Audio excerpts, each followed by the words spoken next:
আমার বাপ যেদিন মারা যায়, বাপের মৃতদেহ সামনে থুয়ে শোক লিখ আমি কষ্ণ। আমার বাপ যার কাছ থেকে টাকা ধার লিছে বা যাই যাই টাকা পায়, শোকলি আমার কাছে জানাবেন, আমি শোকলি ঋণ শোধ করে দেবো। এই কথা শোনার সাথে সাথে আমার বোন হাত ঝাঁকি দিয়ে হলো, ভাই তুই শোধ করবো কেঙ্গা করে? তুই তো আজ 5 বছর ধরে চাকরি নাই, বেকার থাকে, এতগুলো টাকা তুই কেঙ্গা করে শোধ করবো? বুনক আমি আস্তে আস্তে অভয় দিয়ে কোনো চিন্তা করিস না বোন, বাপের সব ঋণ আমি শোধ করে দেবো, 1 টাকাও ব্যাংকে থমো না। পরের দিন সকালে ঘুমোর থেকে উঠতে না উঠতেই দরজা খুলে দেখি বারান্দার 4-5 জন লোক বসে আছে, পাওনাদার। দেখে আমার গাও ঘামে উঠলো। অকেরে কি কমো, আমার মুখের ভাষা আসলো না। রাতটা ঠিক মতো পার হবার দেয়নি, আসে হাজির।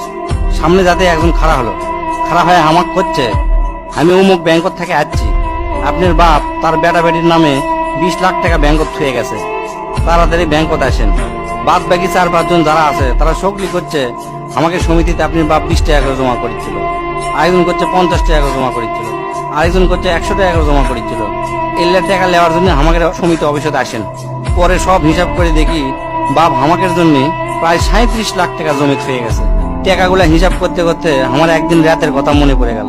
ওই রাতে আমি আমার বাপক কষ্ণ, আপনি ক্যাঙ্কা বাপ, আমাকে ভবিষ্যতে আপনি কোন চিন্তা আছে? আপনি লাগাতে বাপ আমাকে দরকার নাই, কোনো টাকা পয়সায় দেন না আমাকে, আমরা চলমো ক্যাঙ্কা করে।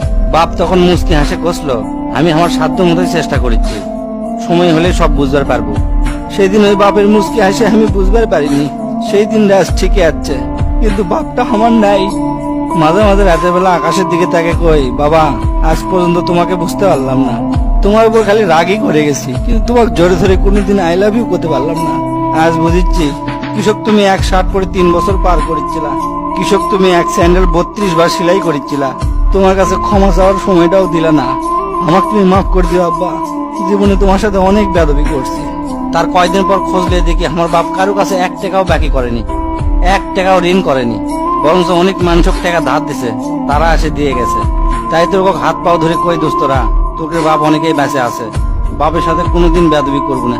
বাপ যে কি ভালোবাসে এখন বুঝবো না, পরে বুঝবো দোস্তরা।